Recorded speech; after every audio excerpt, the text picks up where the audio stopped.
ஓம் ஸ்ரீராம ராம ராமேதி ரமே ராமே மனோரமே சகசிரநாம தத்துல்யம் ஸ்ரீராம நாம வராணனே.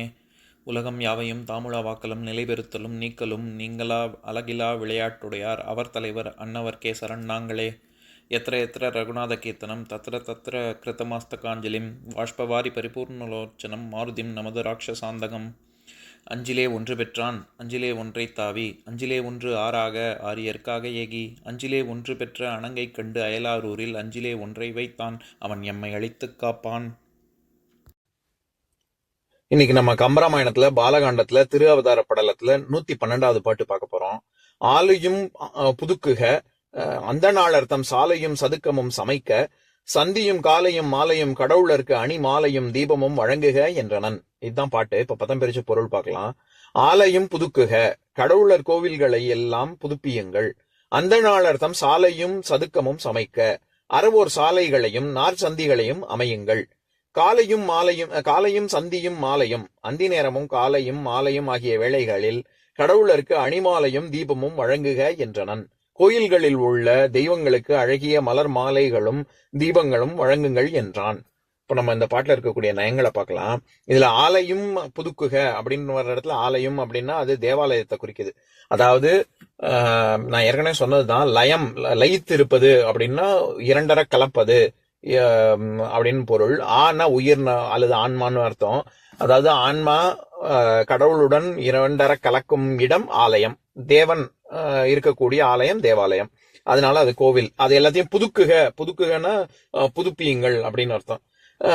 அந்த நாள் அர்த்தம் சாலையும் சதுக்கமும் சமைக்க அப்படின்னா சதுக்கம் அப்படி சதுர் அப்படின்னாலே சம்ஸ்கிருதத்துல 4ன்னு அர்த்தம். அதனால சதுக்கம் அப்படின்னா 4 சாலைகளும் இணையும் இடம் நார்ச்சந்தியத்தான் சதுக்கமும் சமைக்க அப்படின்றார். சமைத்தல் அப்படின்னா அமைத்தல்னு ஒரு பொருள் இருக்கு. இது எல்லாத்தையும் சரிவர அமையுங்கள் அப்படின்னு உத்தரவு பிறப்பிக்கிறார் தசரதன்.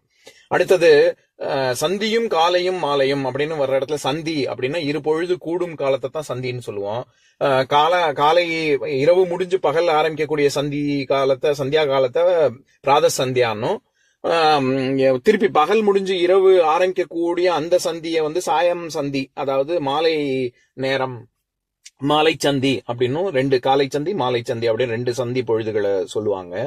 இப்படி 3 நேரங்களும் கடவுளருக்கு அணி மாலையும் தீபமும் வழங்குக அப்படின்னு தசரதன் உத்தரவு பிறப்பிக்கிறான்.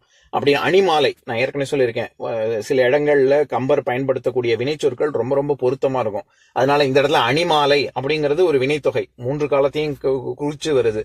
அது எப்பவுமே கோவில்ல வெறும் கழுத்தோட சுவாமி இருக்க மாட்டார்ல, அவர் பூமாலை அணிந்து கொண்டேதான் இருப்பாரு. அதனால அணிமாலையும் அப்படின்றது 3 காலத்தையும் குறிக்கக்கூடிய விதத்துல கம்பர் பயன்படுத்தியிருக்காரு.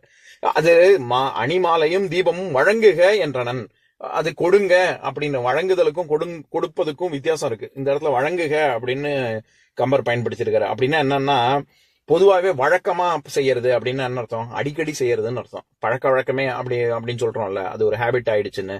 அதனால அணிமாலையும் தீபமும் அடிக்கடி, சும்மா எப்ப கொடுத்துட்டு சரி குழந்தை பிறந்திருக்கு அதனால கொடுங்க அப்படிங்கறதோட இல்ல, அடிக்கடி கொடுப்பதும் அதே சமயம் மிகுதியாக கொடுப்பதும். வழங்குதல்னா ரொம்ப வாரி வழங்கும் வள்ளல்னு, அதனாலதான் என்ன சொல்றேன், வாரி கொடுக்கும் வள்ளல் அப்படின்னு யாரும் சொல்ல மாட்டாங்க, வாரி வழங்கும் வள்ளல் அப்படின்னு சொல்லுவாங்க. அப்படின்னா என்னன்னா மிகுதியாக கேட்டதுக்கு அதிகமா கொடுக்கறது, அந்த மாதிரி கொடுக்கறது. அதனாலதான் வழங்குக அப்படிங்கிற சொல்லாடல். எதுக்கு இதை சொல்ல வரேன், இந்த இடத்துல அணி மாலையும் தீபமும் வழங்குக அப்படின்னா சுவாமிக்கு அதிகப்படியாக எல்லோரும் செய்யுங்கள் அப்படின்னு சொல்லி தசரதன் சொல்றாரு. இந்த பாட்டுல புதுக்குக, சமைக்க, வழங்குக, இது எல்லாமே இது வியங்கோள் வினைமுற்று. நம்ம ஏற்கனவே 289வது பாட்டுல பார்த்தோம்ல, அதாவது முறைகெட வறியவர் முகந்து கொள்க என அரை பறைய என்றனன் அரசர் கோமகன் அப்படின்னு. அந்த இடத்துல கொள்க அப்படின்னா வியங்கோள், அதாவது விருப்பப்பட்டு கட்டளை இடுவதும் அந்த கட்டளையை சிரம் மேற்கொண்டு விரும்பி செய்வதும் வியங்கோள் வினைமுற்று. அதுதானே ஏவல் வினைமுற்றுக்கும் வியங்கோள் வினைமுற்றுக்கும் உள்ள வித்தியாசம் பார்த்தோம். அந்த மாதிரி இந்த பாட்டுல புதுக்குக, சமைக்க, இது வழங்குக, இந்த சொற்கள் எல்லாமே வியங்கோள் வினைமுற்று. அவரும் மகிழ்ச்சியில சொல்றாரு, அதை கேட்டு நடக்கிறவங்களும் அந்த இதை முடிக்கணும் அப்படிங்கிற ஒரு விருப்பத்தோட செய்யறாங்க அப்படிங்கிற பொருள் வரணுங்கிறதுனால இப்படி எல்லாம் செய்க வழங்குக அப்படின்ற சொல்லாடல் இருக்குங்க. இப்ப நான் பாட்டை இன்னொரு தடவை படிக்கிறேன் கேளுங்க. ஆலையும் புதுக்குக அந்தணாளர் தம் சாலையும் சதுக்கமும் சமைக்க சந்தியும் காலையும் மாலையும் கடவுளருக்கு அணி மாலையும் தீபமும் வழங்குக என்றனன். இன்னொரு நாள் இன்னொரு பாட்டு பார்க்கலாம்.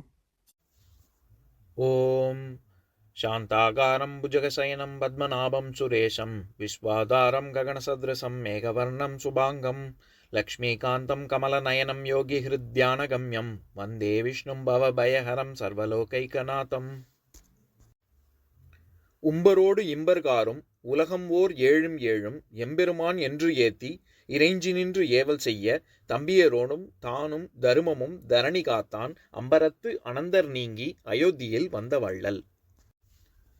ஓம் பூர்ணமதః பூர்ணமிதம் பூர்ணாத் பூர்ணமுதஸ்யதே பூர்ணஸ்ய பூர்ணமாதாய பூர்ணமேவாவசிஷ்யதே. ஓம் சாந்தி சாந்தி சாந்திஹி. ஓம் சர்வேஷாம் ஸ்வஸ்திர்பவது சர்வேஷாம் சாந்திர்பவது சர்வேஷாம் பூர்ணம் பவது சர்வேஷாம் மங்களம் பவது. ஓம் சாந்தி சாந்தி சாந்திஹி. ஓம் சர்வே பவந்து சுகினः சர்வே சந்து நிராமயாः சர்வே பத்ராணி பஷ்யந்து மா கஷ்சித் துக்கபாக் பவேத். ஓம் சாந்தி சாந்தி சாந்திஹி.